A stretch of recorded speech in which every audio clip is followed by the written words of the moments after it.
Why are major companies leaving the US for Canada? Why are some of the world's biggest companies abandoning the United States and moving north to Canada?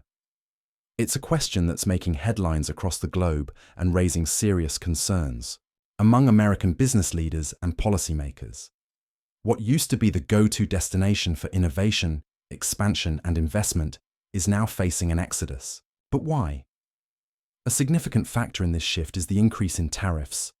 The United States has raised tariffs on steel imports from 25% to 50%.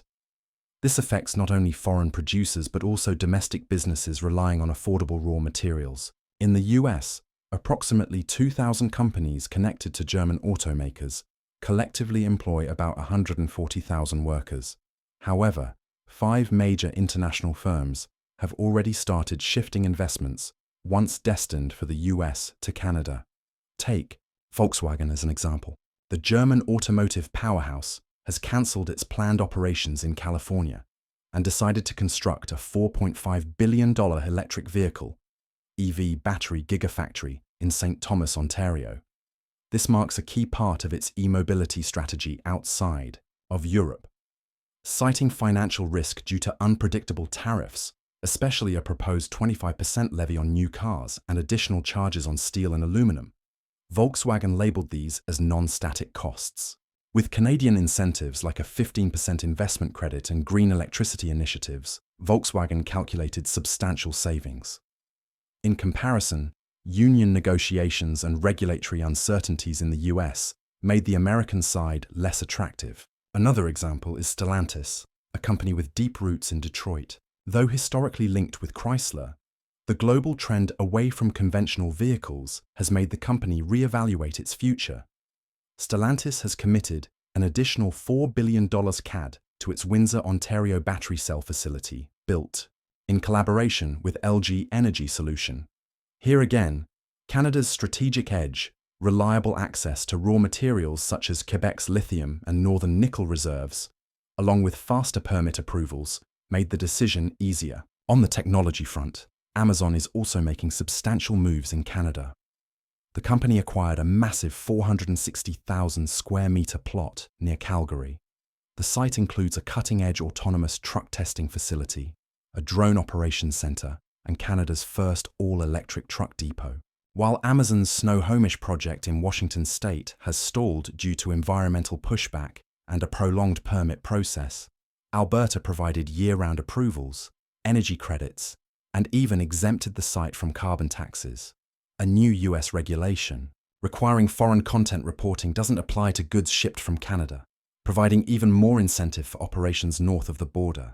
Microsoft has followed Amazon's lead, although its presence in Canada isn't new.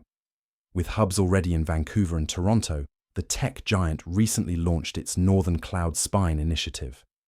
The goal? To create a sovereign cloud infrastructure within Canada. This means that data remains under Canadian jurisdiction, unaffected by US federal guidelines. With a $5 billion investment planned over 3 years, Microsoft is betting big on Canadian stability. The company has also backed a work permit support program to help highly skilled developers move to Canada quickly and seamlessly. Developers from Silicon Valley have already started relocating, praising the process as fast and cost-free. Burger King, known more for burgers than bites, is also making a strategic pivot. Though it relocated its headquarters to Europe over a decade ago, after merging with Tim Hortons, its operational base remained in Miami. That too is changing. The company has announced plans to establish a $320 million product development and digital training campus in Montreal. Why? Because of the city's renowned university ecosystem and a focus on AI-driven innovations rather than low-skill roles. In contrast to New York, where relocation costs exceeded $12 million, the Canadian government is offering a 20% payroll tax credit. Beyond individual companies, entire sectors are being reshaped. Canada's telecom giants, Bell and TELUS, are investing $45 billion into domestic artificial intelligence data centers. These centers aim to compete directly with foreign cloud providers.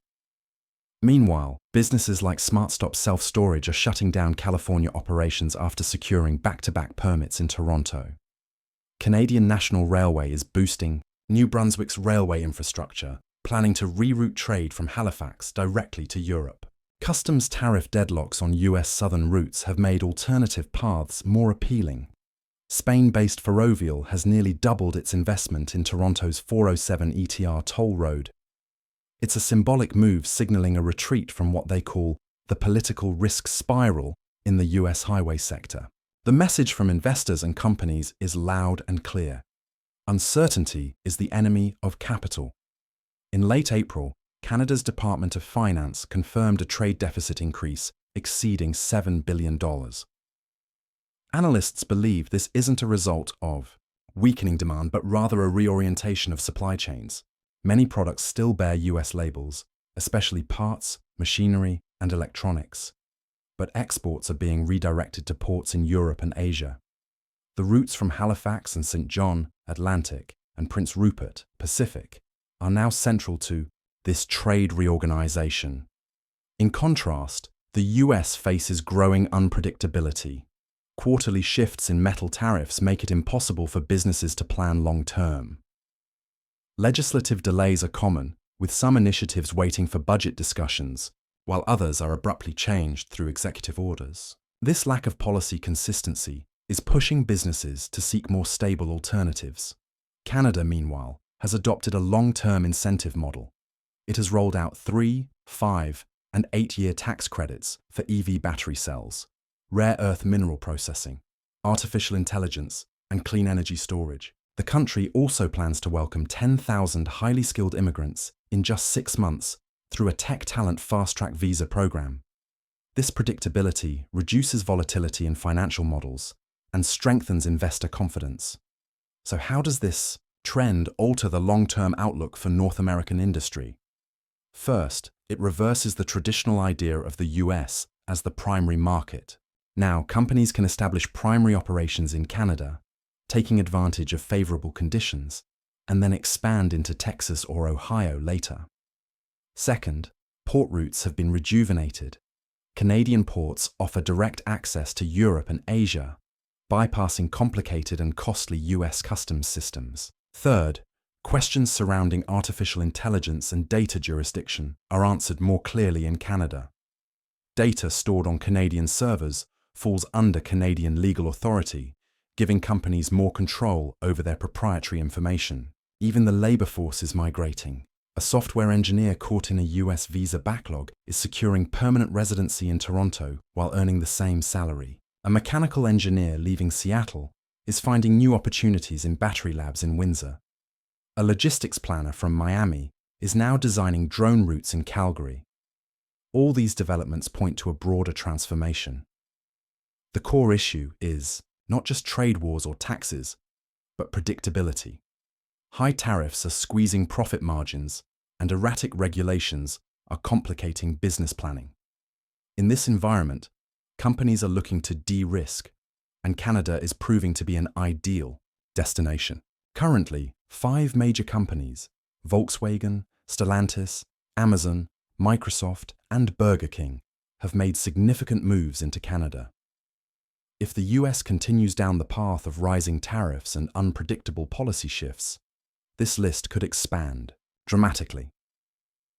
Without a recalibration of US trade and immigration policy, this trend may become a long-term realignment rather than a short-term response. However, it's not all smooth sailing for Canada either. The surge in industrial activity raises an important question. Can Canada's infrastructure, its ports, railways, and energy networks, handle the influx?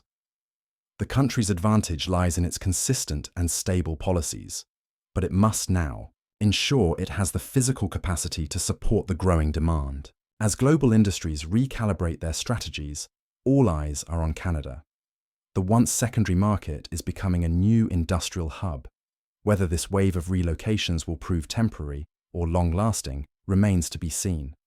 But for now, the compass is pointing north, and business leaders across North America are watching closely, measuring every movement on the economic speedometer.